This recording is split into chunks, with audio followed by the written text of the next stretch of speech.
Hi Morelands. I've been in school today with some of the children.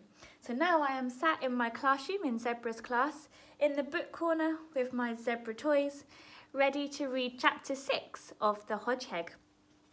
With the children today, we decided to make some Max hedgehogs.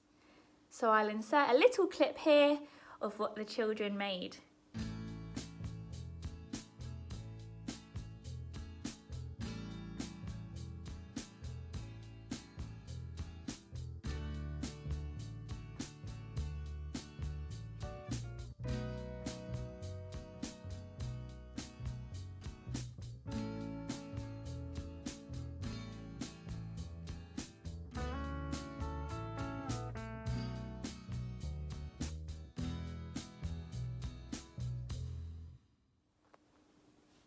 How brilliant are they?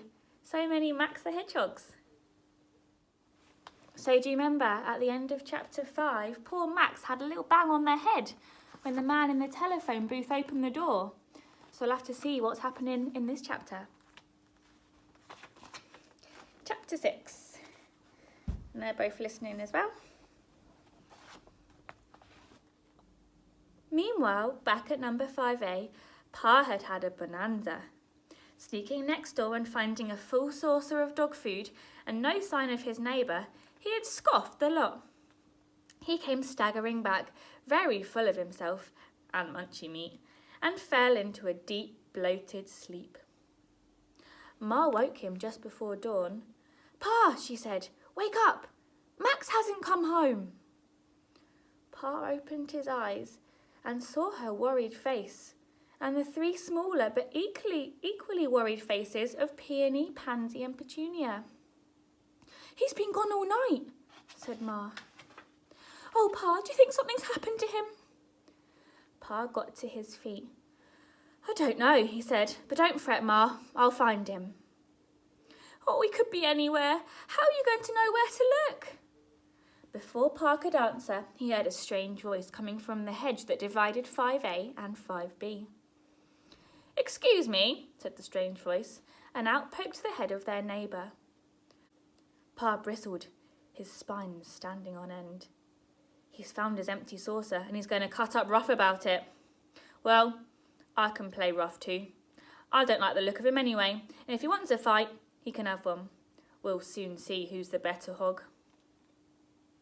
But before he could think of anything else to say, the hedgehog from 5B came out of the hedge and said again, "Excuse me." "Well," said Pa. "I couldn't help overhearing what you were saying." "Family matter," growled Pa. "Exactly. You're worried about your little lad." "Oh," cried Ma, "have you seen him?" "Yeah, I have.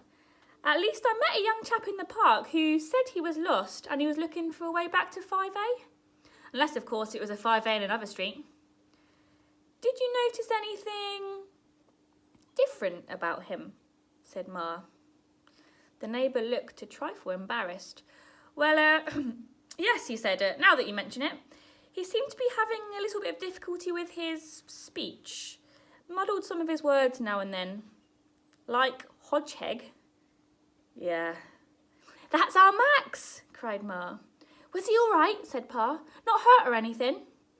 "No, he was fine. I told him the best way to go home. He'll be along soon, I'm sure. Try not to worry." Pa cleared his throat awkwardly. His neighbour's kindness greatly added to his feeling of guilt. It's very decent of you," he said.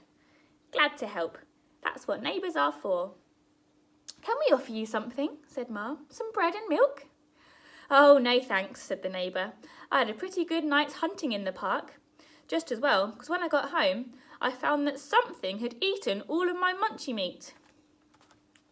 He looked directly at Pa and his eyes were twinkling. "It was a cat, I expect," he said, and back through the hedge he went. "Oh, wasn't that nice of him?" said Ma, and Peony, Pansy and Petunia chanted, "Nice, nice, nice." Pa grunted. A part of him thought that he should confess his sin to his neighbour.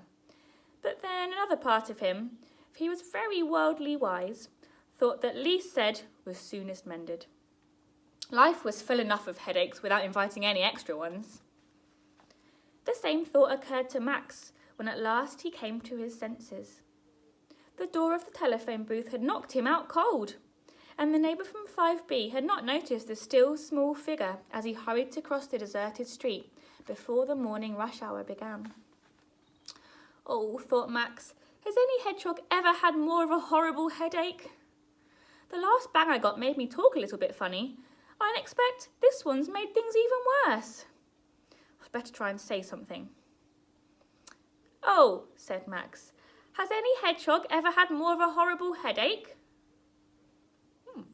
Max considered this. It sounded fine. Suddenly he felt fine. Even the ache already felt much less.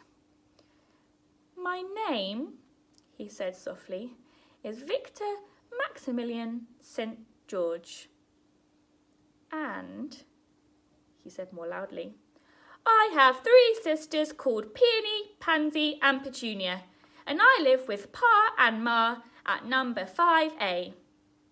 And, then he shouted at the top of his voice, I am a very lucky hedgehog.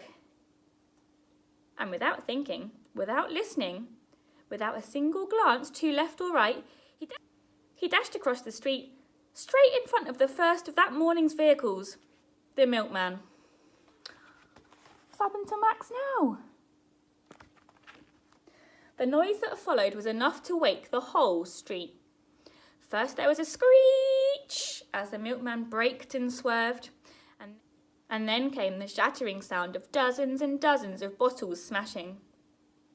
Lastly came the sound of the milkman's voice, cursing every hedgehog ever born, as he danced with rage in a sea of gold top and silver top, of semi-skimmed and skimmed, of orange squash and grapefruit juice and fresh farm eggs. Ma and Pa had sent the girls to bed and were waiting up in the growing light of dawn. They were crouching side by side listening, when suddenly the dreadful racket burst upon their ears. Sounds like something's got run over, said Pa heavily. Brace yourself, old lady. It could be our Max. Ma buried her head and rolled herself into a ball of misery. At that moment, they heard a cheery voice. Now, it said, what's all the fuss about? There's no point in crying over spilt milk. And that is. So tomorrow I'm going to read chapter 7. It's only 9 chapters, so we're almost at the end of the Hodgeheg. I hope you enjoyed this one, and I will see you tomorrow for the next chapter of the Hodgeheg.